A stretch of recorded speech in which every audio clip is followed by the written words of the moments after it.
अगर आप UPSI exam की तैयारी कर रहे हैं और आपको अगर हिंदी में बहुत ज़्यादा डर लग रहा है तो आपको घबराने की कोई ज़रूरत नहीं है। ये क्लास आप ही के लिए है। हेलो दोस्तों, मेरा नाम मोहित है और पढ़ाईशाला प्लेटफॉर्म पर मैं आपका बहुत बहुत स्वागत करता हूं। तो आज हम सॉल्व करने वाले हैं हिंदी के पीवाईक्यू, यानी कि जो 13 नवंबर 2021 को जो पेपर हुआ था यूपीएसआई का, उसमें हिंदी के कौन कौन से सवाल पूछे गए थे। आज यहाँ पे हम सारे डिस्कस कर लेते हैं। और मतलब हम सिर्फ यहाँ पे आंसर नहीं करेंगे, उनके ऑप्शंस को भी देखेंगे। ऑप्शन से कौन कौन से सवाल बन सकते हैं ये भी देखेंगे। और एग्जामिनर की क्या अप्रोच रहेगी या फिर एग्जामिनर किस तरीके से सवाल बना सकता है, ये सारी चीज़ें हम यहाँ पे डिस्कस कर लेंगे। तो इससे पहले मैं 28 सवाल करा चुका हूँ। अगर आपने वो क्लास नहीं देखी है तो प्लीज़ हमारे चैनल पर जाइए पढ़ाईशाला पे और उस क्लास को देखिए। और आज हम शुरू करेंगे सवाल नंबर 29। तो सवाल नंबर 29 क्या कहता है? सवाल नंबर 29 कहता है कि परमेश्वर में कौन सा समास है। तो परमेश्वर में कौन सा समास है? परमेश्वर में समास है कर्मधारय। कौन सा? कर्मधारय।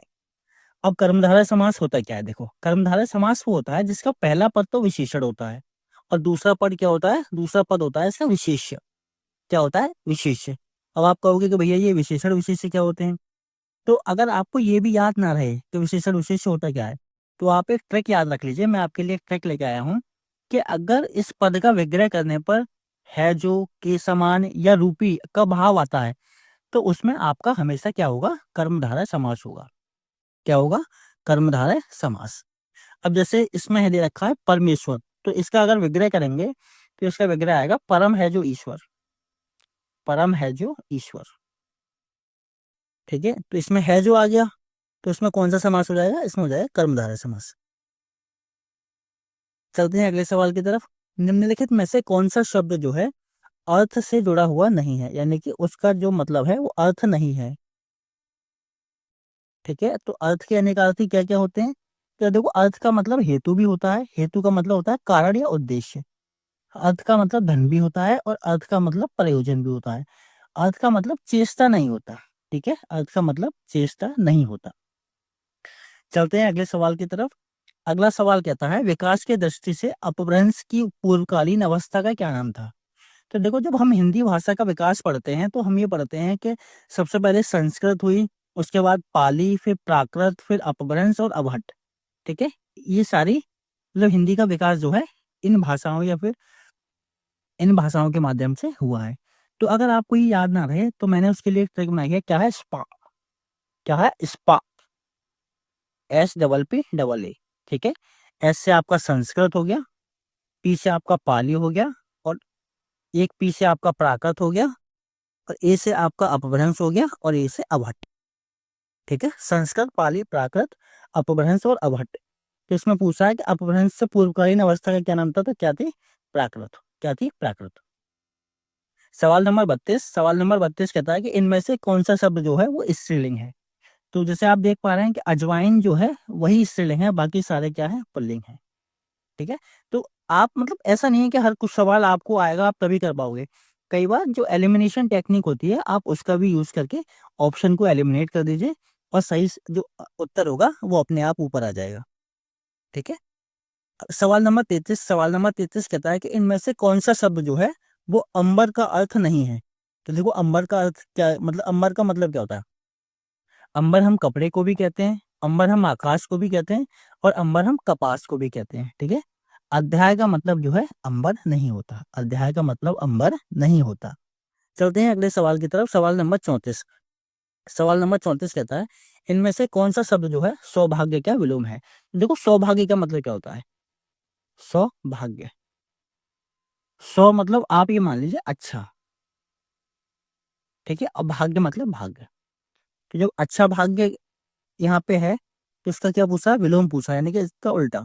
तो क्या हो जाएगा? दुर्भाग्य। क्या? दुर्भाग्य। दु मतलब होता है बुरा और भाग्य मतलब भाग्य, दुर्भाग्य। ठीक है, इसका आंसर क्या हो जाएगा? सी। सुसंगति। सुसंगति का हो जाएगा कुसंगति। सुसंगति मतलब अच्छी संगति और कुसंगति मतलब बुरी संगति। ठीक है, कुसंगति मतलब बुरी संगति। चलते हैं अगले सवाल की तरफ। साहित्य को जनता की चित्तवृत्तियों का संचित प्रतिबिंब इनमें से किसने कहा है? तो ये किसने कहा है? ये हमारे रामचंद्र शुक्ल जी ने। किसने? रामचंद्र शुक्ल जी ने। साहित्य को जनता की चित्तवृत्तियों का संचित प्रतिबिंब ठीक है, किसने कहा है? रामचंद्र शुक्ल जी ने। सवाल नंबर 36 है, दशानन में कौन सा समास है? अब देखो दशानन में कौन सा समास है, दशानन में समास है बहुब्री। अब मैंने आपको देखो 3 समास बता दिए। पिछली वीडियो में मैंने आपको अव्ययीभाव समास बता दिया, आपको कर्मधारय बता दिया, और यहाँ पे आपको बहुब्री मैं समझा देता हूँ। ठीक है, तो ऐसे कर करके हम क्वेश्चंस के माध्यम से सारी हिंदी को कवर कर लेंगे। आपको डरने की कोई जरूरत नहीं है, आप बेहतर स्कोर करके आएंगे यूपीएसआई में, इस बात का मैं दावा करता हूँ। ठीक है, तो देखो बहुब्री समास कौन सा होता है? बहुब्री समास वो होता है जिसमें दोनों पद जो होते हैं वो प्रधान ना होकर कोई तीसरा पद प्रधान होता है। दोनों पद प्रधान ना होते हुए कोई तीसरा पद प्रधान होता है। अब आप कहेंगे कि भैया हमें तो समझ में ही नहीं आ रहा। कोई दिक्कत नहीं। जैसे हमारा ये सवाल है, हमारा है दशानन। देखो दशानन, दशानन का अगर मतलब विग्रह करेंगे तो 10 हैं आनंद जिसके, 10 हैं आनंद जिसके। आनंद मतलब होता है मुख या सिर। अब भैया 10 सिर किसके हैं? तो 10 सिर किसके हैं? रावण के। तो देखो ये जो दशानन है, ये मतलब जो है किसी तीसरी पर्टिकुलर चीज को डिनोट कर रहा है, या फिर तीसरी पर्टिकुलर चीज की तरफ इशारा कर रहा है। तो दशानन हम किसको कहते हैं? दशानन हम कहते हैं रावण को। ठीक है, तो ऐसी स्थिति में कौन सा समास होगा? बहुब्रीहि समास। यानी कि दो पद प्रधान ना होकर के कोई तीसरा पद प्रधान होता है, और वहां पे कौन सा समास होता है? बहुब्रीहि समास। ठीक है, क्लियर है? कोई दिक्कत नहीं है? ठीक है, अब जैसे मैंने यहाँ पे एग्जांपल दिया है दशानन। ठीक है, तो रावण को कहते हैं और लंबोदर यानी कि लंबा है उदर जिनका, लंबा है उदर जिनका, उदर मतलब होता है पेट, लंबा है उदर जिनका, तो कौन है वो? लंबोदर गणेश भगवान। ठीक है, अब देखो सवाल नंबर 37, आत्मजयी इनमें से किस विधा की पुस्तक है? ठीक है, तो आत्मजयी क्या है? खंड काव्य है। किसने रचा है? कुंवर नारायण जी ने रचा है। कब? 1965 में ये प्रकाशित हो गया था। ये सवाल ऊपर भी पूछा गया है। ठीक है, सवाल नंबर 38, हर्ष, दुख, घृणा, पीड़ा इत्यादि मनोभावों को व्यक्त करने वाले शब्दों को क्या कहता है? तो इस विस्मय आदि बोधक। ये भी कोई सवाल है, बच्चों वाला सवाल है। क्या है? विस्मय आदि बोधक। ठीक है, चलते हैं अगले सवाल की तरफ। महावीर प्रसाद द्विवेदी जी सरस्वती पत्रिका के संपादक कब बने? तो देखो मैंने ऊपर भी ये सवाल पूछा गया था, तो वहां भी बताया था कि सरस्वती पत्रिका जो है इसका प्रकाशन कब शुरू हुआ? जनवरी 1900 में शुरू हुआ था। पहले संपादक कौन थे इसके? स्वामी चिंतामणि घोष जी थे। ठीक है, स्वामी चिंतामणि घोष जी थे। और 1903 में इसके संपादक कौन बन गए? 1903 में इसके संपादक बन गए महावीर प्रसाद द्विवेदी जी। और वो कब तक रहे? 1920 तक। और उसका प्रकाशन कहाँ से शुरू हुआ? प्रयागराज से। कहाँ से? प्रयागराज से। बोलोगे तो नहीं? क्या भूल जाओगे? नहीं बोलोगे? अब देखो सवाल नंबर 40। सवाल नंबर 40 ये कहता है कि प्रत्यय मूलतः कितने प्रकार के होते हैं? तो देखो प्रत्यय दो प्रकार के होते हैं। कौन कौन से? एक होता है कृत प्रत्यय, एक होता है तद्धित प्रत्यय। कृत प्रत्यय कहाँ लगते हैं? ये क्रिया के अंत में लगते हैं। जैसे गा जो है वो क्रिया है, और अक प्रत्यय लगाया तो ये क्या हो गया? गायक। ऐसे ही आपका तद्धित प्रत्यय ये संज्ञा या सर्वनाम के पीछे लगते हैं, विशेषण के पीछे। जैसे सुंदर प्लस ता, तो ये क्या हो गया? सुंदरता। ठीक है, तो ये आपका कर्तरी प्रत्यय है, और ये आपका तद्धित प्रत्यय है। ठीक है, तद्धित। अब जैसे पत्रिका से सवाल काफी सारे पूछे गए थे, तो मैंने यहाँ पे कुछ पत्रिकाएं मतलब एडिशनल इन्फॉर्मेशन दे दी है। आप इसको याद कर लेना। जैसे आपका उदंड मार्तंड ये साप्ताहिक पत्र वो था पत्रिका, तो ये कहाँ से निकलती? कलकत्ता से। इसके संपादक कौन थे? जुगल किशोर जी। बंगदूत ये भी कलकत्ता से, राजा राम मोहन रॉय। ठीक है, और ये प्रजामित्र ये कलकत्ता से, इसके संपादक नहीं है। बनारस अखबार इसको याद कर लीजिए, इंपॉर्टेंट है। बनारस से राजा शिव प्रसाद सिंह, राजा शिव प्रसाद सिंह। आपका मार्तंड ये भी कलकत्ता से निकला था, मोहम्मद नसरुद्दीन। ठीक है, इसके संपादक थे सुधाकर, ये बाबू तारा मोहन सिंह। ठीक है, बुद्धि प्रकाश ये आपके मुंशी सदा सुखलाल जी। और प्रजा हितैषी ये राजा लक्ष्मण सिंह। और कवि वचन सुधा मासिक पत्रिका ये भारतेंदु की, भारतेंदु जी की। मतलब यहाँ से सवाल पूछे गए हैं। ठीक है, यहाँ से सवाल जो है वो पूछे गए हैं, और आने की संभावना बहुत ज्यादा है। यहाँ से आने की संभावना बहुत ज्यादा है, इसीलिए वन बाई वन करके हम सारी चीजें याद कर लेंगे। ये 14 मैंने आपको दे दी हैं, 14 अगली क्लास में लगभग मुश्किल से 50 से 55 होंगे। तो 3 से 4 क्लास में हम इसको पूरी तरीके से खत्म कर लेंगे। ठीक है, जैसे आपका बाल बोधनी जी है, ये भारतेंदु जी की है। ठीक है, भारत बंधु ये तोताराम जी की है। ठीक है, काशी पत्रिका ये बलदेव प्रसाद जी की है। तो ये आपको याद रखनी पड़ेंगी। ठीक है, इनकी कोई ट्रिक नहीं है, आपको याद करना ही पड़ेगा। चलते हैं अगले सवाल की तरफ। सवाल नंबर आप नंबर पे मत जाइए, आप सिर्फ सवाल पढ़िए। ठीक है, मागधी अपभ्रंश से संबंधित भाषा इनमें से कौन सी है? तो देखो, मागधी अपभ्रंश से संबंधित भाषा कौन कौन सी है?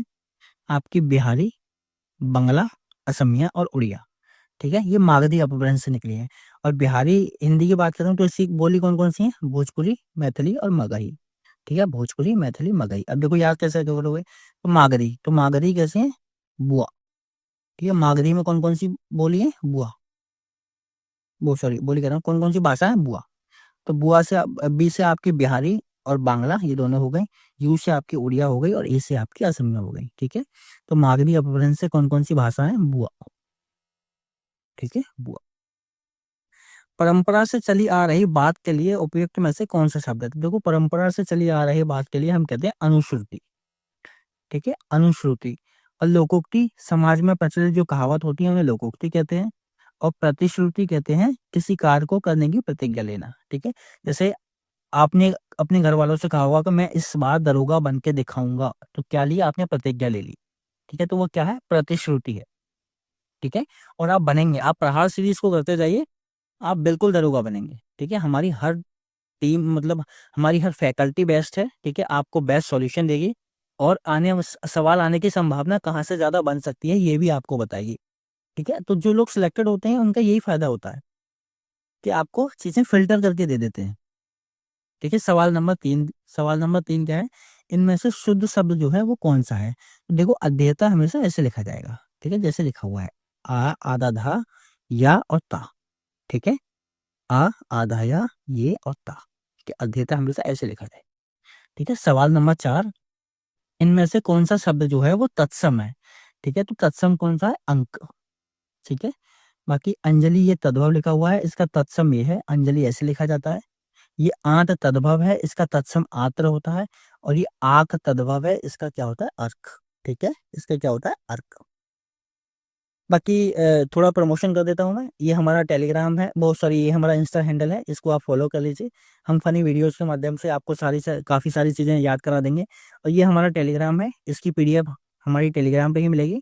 और ये, वो सॉरी, ये हमारा व्हाट्सएप चैनल है और ये हमारा टेलीग्राम है, तो उसको ज्वाइन कर लीजिएगा और हमारे व्हाट्सएप चैनल को ज्वाइन कर लीजिएगा, ताकि हम रेगुलरली आपको अपडेट कर पाएँ और चीज़ों के बारे में जानकारी बता पाएँ। ठीक है, ये पढ़ाई सलाह और उसकी टीम है, ये प्रहार सीरीज, ये अक्षर यादव सर। ठीक है, यूपी जी के कवर करा रहे हैं, ये मोहक सर। ठीक है, आपको ज्योग्राफी, एनवायरनमेंट और इकोनॉमिक्स, ये Sparsh Bharti sir, SSC CPU qualified हैं ये यूजीसी नेट क्वालिफाइड हैं मोहक सर। और यूपी पीएससी प्रीलिम्स भी इन्होंने किया है, यूपी पीसीएस प्रीलिम्स। ये डॉक्टर प्राची मैम है, ये एमबीबीएस है।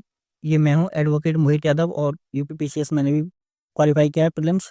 ये हमारे संसार सर हैं, ये हिस्ट्री में यूजीसी नेट है। ठीक है, तो आप देखिए, हर फैकल्टी आपके लिए हमने बेस्ट चुनी है।